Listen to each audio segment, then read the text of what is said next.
So, UFC Fight Night, Bautista versus Olivera just went by, and I, King Hit MMA, will be reacting to each fight that happened on the card. But before we start, the Instagram is live. So if you're from the Instagram coming to the YouTube, give a subscribe. If you're going to the YouTube, going to the Instagram, give a follow. And yeah, let's get right into it. For the first fight of the card was Claudia Segula versus Pashwila Kashwara. Wasn't a bad little scrap actually, considering for a women's fight. They both gave it their all. But Claudia Segula was just easily more capable in the fighting, so she was just that step ahead. And yeah, I guess it's a good win for Claudia. And for Pashwila Kashwara, she did give a good performance, so it wasn't like totally terrible, but yeah, so you can only do what you can do, especially at Pashwila's age and experience. So yeah, not a bad little win for Claudia. And for the next fight, we had Muin Gurov versus Jacob Whitlax. Muin Gurov was just that step ahead the whole time. The first round, Jacob Whitlax took over with his kicks, and basically that first round was all of Jacob Whitlax. Not all of it, but there was like a lot. It was his round, wasn't it? Yeah. It was all his round, and then Marine Gurov really took over, took him down, had some good ground strikes. And then in the last round, basically, Wicklax just rained a ridden maxing and did some wacky stuff. I reckon he was down in the scorecards until that really nasty guillotine, which if I went to a decision, apparently it was going to go to Jacob Wicklax, but he got a buzzer beater submission. So yeah, that's a really good win for Jacob Wicklax. It's a shame for Moeen Gruzarov because he wasn't looking half bad. So good win for Wicklax. I'm kind of excited for him to fight a fringe of top 20. So yeah, decent win. And for Wang Kong versus Eduardo Mora, this was a banger fight. This went to a decision. I swear she finished Eduardo Mora. So basically, this was Wang Kong just showing her dominance as a striker. Eduardo Mora tried to take it down, did successfully take it down in the second round and kept it there. But in the third round, Wang Kong just showed her overall better game as a MMA fighter, and she beat the shit out of Eduardo Mora, nearly finishing her multiple times. It was crazy. So yeah, I'm pretty excited for Wang Kong. This is one of the highlight fighters of the card. I'm thinking about doing a new video idea, the highlighted fighters of the card. So yeah, Wang Kong will probably be one of them. So that's a good win for Wang Kong. If Eduardo Mora, she tried her best, but you're not going to beat a chick who beat Valentina Shevchenko in kickboxing. But yeah, good win for Wang Kong. And for the next fight, we had Javid Bashrat versus Gianna Vasquez. I can't say Javid Bashrat looked very good because this guy literally made his debut on 40 hours notice. And Javid Bashrat got hurt badly. I'm not gonna say there was a way that Gianni won the fight, but it was obviously 2-1 Bashrat. But I'm not excited to really watch a guy who's struggling against a newcomer who's on 40 hours notice. So yeah, not the greatest win, especially for a debutant. But we've got to see what Gianna Vasquez has got to do. And the dude's naturally a flyweight apparently. So yeah. Anyway, for the next fight, this pissed me off because Bruna Brazil did nothing against the fence. She literally was just up against the fence like, yep, I'll slap her on the head and do nothing. That was all she was doing the whole fight, and it really angered me. So good win for Caitlin Souza. Bruna Brazil the worst fighting nerd ever. I don't really want to talk about this fight longer. Anyway, and for Nikolay Veretennikov, I went back to watch this fight. I had a jiu-jitsu comp, but bro, see a Shavkat, and this guy This is why I don't choose Nico Price. Nico, like I said, Nico didn't look too bad, but he just, once he's up against the fence, he got knocked out against the fence, which is crazy. So yeah, Veretennikov, I'm excited for him going forward, especially with his striking prowess. I could see him fighting a lot of names in the welterweight division, which could be exciting. So yeah, good win for Veretennikov, even though it's over a guy who's on a fucking 1-5 streak. So yeah. And speaking of streaks, Alex Moreno versus Daniel Donchenko, very Rafael Fiziev-esque, because he trains with Rafael Fiziev. He beat the shit out of those legs. I definitely could thought there was a couple times where the fight could have been stopped.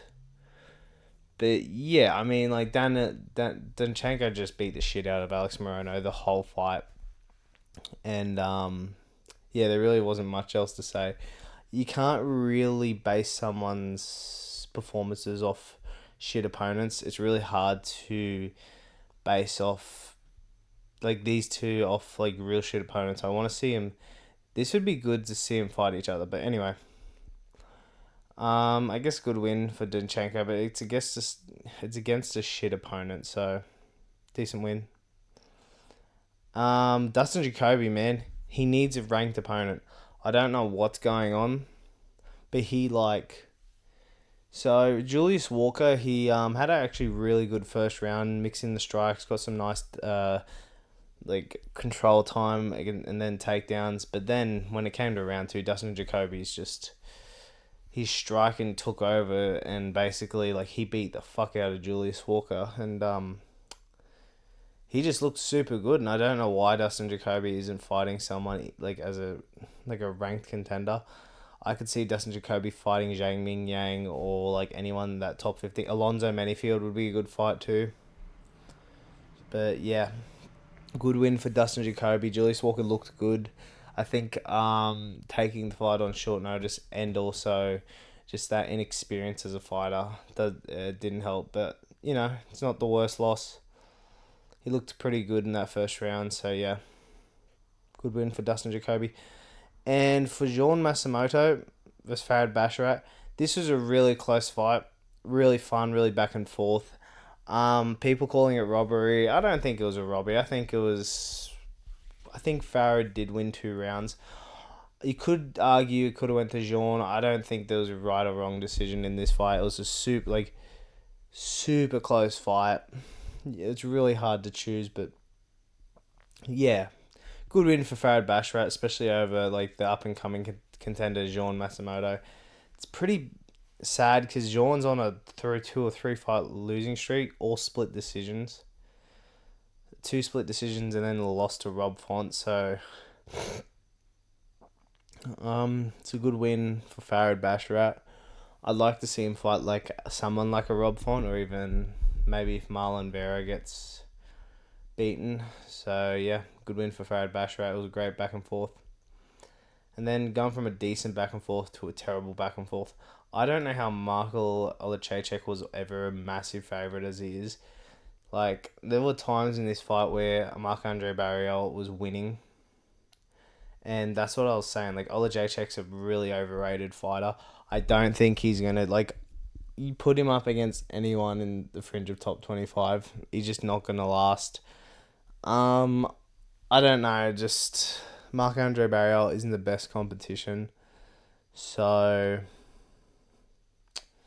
yeah, I guess it's a whatever win, isn't it? For Olajacek, I think he gets slimed out in his next fight. This pattern, I've seen these games before. So, yeah, I guess a good win for Olajacek, but not really, especially when he's the 3rd placing on the card. Anyway, on to the next fight. Bro, I don't give a shit. We need a public execution for this fight. This was the single worst fight on the card this year. This is the single worst fight this year. These two just blobbing each other at range. Jailton Almeida was ranked number 6 before this fight. That's insane, man. Jailton Almeida has committed crimes against fucking the UFC and the sports bettors.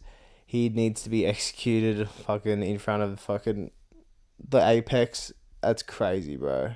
I know Almeida did this on short notice, but the dude's not dude's not a fighter.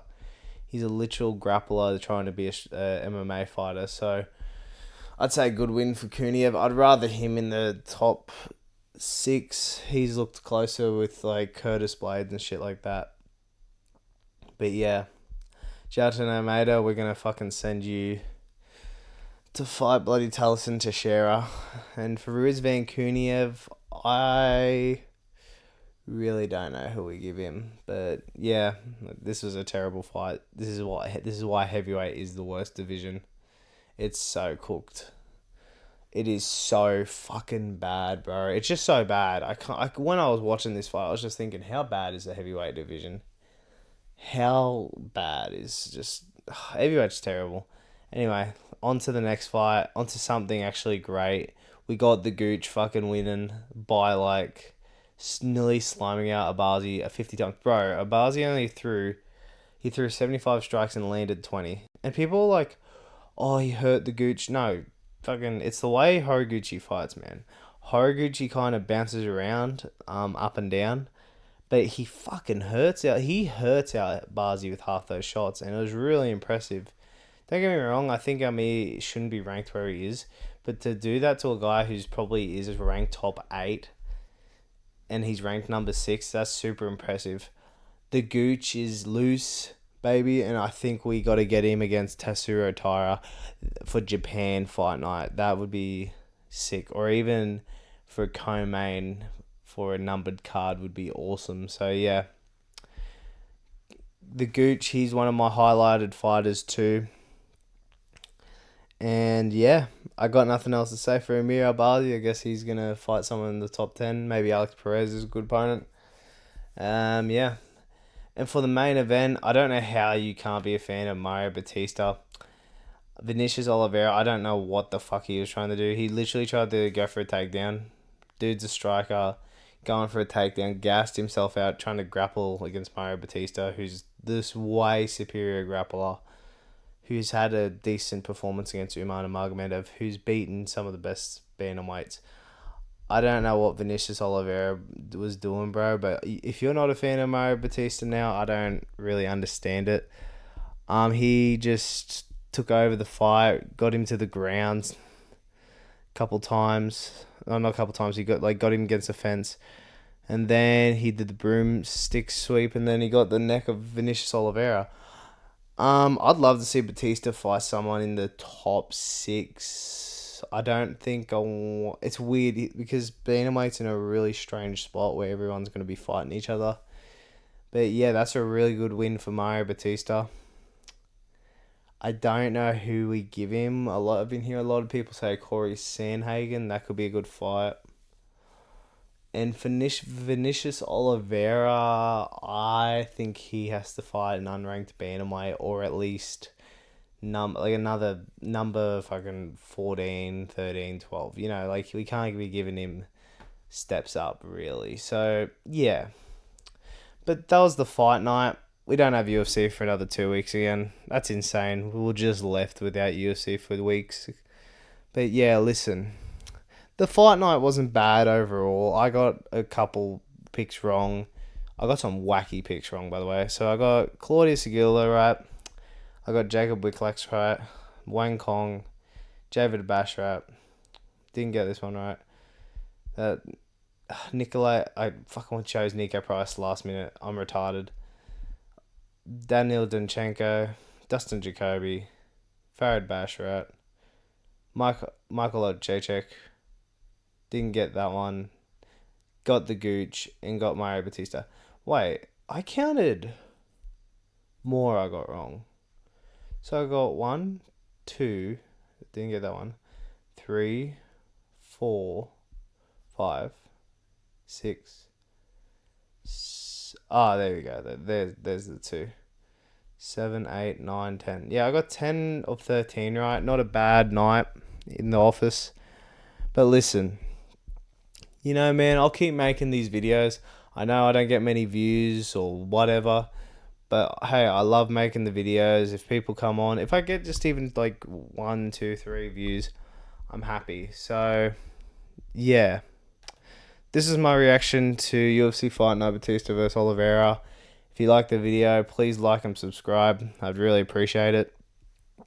I'll be making some interesting videos in the next couple days and next week or two while without the UFC. So yeah, please like and subscribe, and yeah, thanks. Bye.